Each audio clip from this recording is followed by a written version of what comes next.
Hi everyone, I'm really keen to show you this. This is the Walcom hygrometer, and what it does, to switch it on,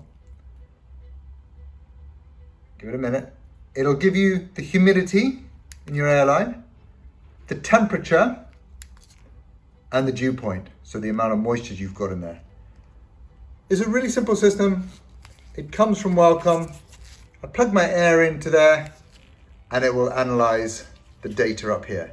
So we're going to test it in 3 different areas along my airline. My compressor is behind the wall here.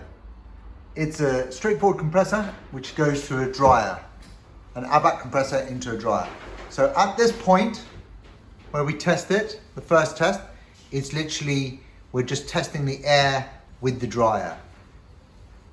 Then we're going to come back, you can hear it's just kicked in, and we're going to test it at this point, so just after the dropout, down to where I've got my TD3 Pro. And we're going to test it after it comes out of the water filter and the cold air filter at that fitting. Third test is going to be as it goes through the silica gel, the carbon filter, and the heating element. And that'll be that hose there, which will be on the other side. Each section that I test, I'm going to run it for 5 minutes. So I'll put it on time lapse and we'll see what the result is after the 5 minutes. Let's see, let's get on with it.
I'm now going to test the heated airline on the TD3.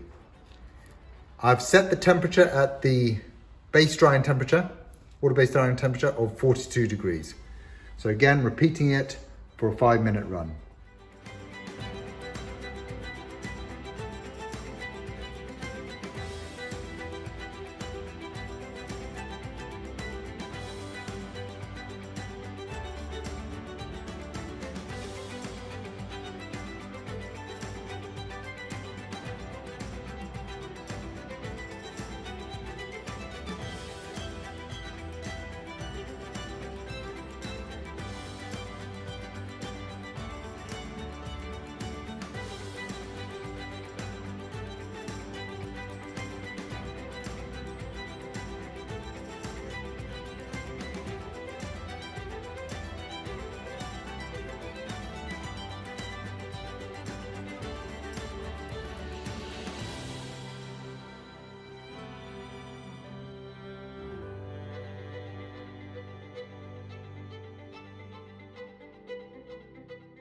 The results are in, and I'm going to take you, they're on the board behind me. So what I've done is, like I said, I tested 3 sections on there, and the last section I tested at 2 different temperatures because it was using the heated airline. I just want to explain to you a couple of things. So temperature is the temperature of the airline, the air that's coming through that airline. The dew point, that is when the air is going to become saturated with moisture. So it needs to be less than the results that we've got to become saturated with moisture, and humidity is obviously the amount of humidity in the airline. So let me take you through these results. Test point 1, if you can remember, was after the compressor and my dryers, which have a water trap on the back. The temperature here of the airline was 12.8 degrees centigrade. The dew point was minus 2.3 and the humidity was 33.7. The dew point and the temperature stayed pretty constant in that test, but the humidity did increase. Test section 2.2. That was after the dropout filter and the water filter and cold Elsa filter on the TD3 Pro. The temperature went up by about 2 degrees to 14.1. The dew point dropped by another minus 4.5 degrees. So that's really good. And the humidity dropped by minus 10%. So we've gone to 21 from 33.7 to 21.2.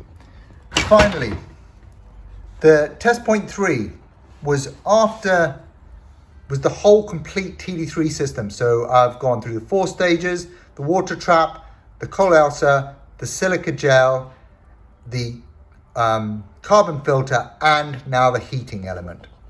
So I set it at 42 degrees, which is setting number 1, and it's the base coat setting. Temperature was still going up, but at the end of the 5 minutes, it was 41.3. The dew point had gone to minus 26.2. So we dropped by just going through the heating section and the silica, we dropped another 20%, 20 degrees, sorry, down to 26.2. The humidity dropped from 21 to 0.7, so almost 0%. Now, at 70 degrees, this is where we see a big difference. Temperature was still climbing after 5 minutes, but after 5 minutes it was 67.6 degrees. That's a point of view, so that would be at your gun. The dew point was minus 43.6. So again, another drop of 20 degrees to minus 43.6 on the dew point, and the humidity was 0. So all in all, it was, for me, a really interesting test to do on my airline to see how it worked out. And I hope that this will be quite interesting to you. If you're in the UK and you want to test your airline, you can contact the Walcom team in the UK. They will come out and see you, I'm sure. So just to wrap this up, my findings. What I've found is that it is essential to have the right equipment, really. I'm probably a little bit late to this, but if you want to be doing a paint job, you need to make sure your air coming through is warm. And I don't have a heater booth, so I need to warm my air up, that it's dry. So you're not getting any of those blisters that some people see in their paintwork where there's still humidity or still moisture in the actual base coat because it's coming actually through the airline into the gun and out. So I've seen that. And then it was interesting to test 3 different places along my airline to see how they vary. And they do vary. So, but you've gone from straight out of the dryer to which has a water trap on it, to an air outlet, and just plug the airline in, and we could see what the finding was there. And then as soon as you introduce something like the dropout, which helps to take the moisture out of the airline, and then you go into the actual TD3 system, it just continuously drops until you get to the final 4th stage where we've got the heated airline, and then the figures are just absolutely crazy. Crazy in a brilliant way. So yeah, the proof is in the pudding. I don't think I can add anything else there. It's a fantastic system.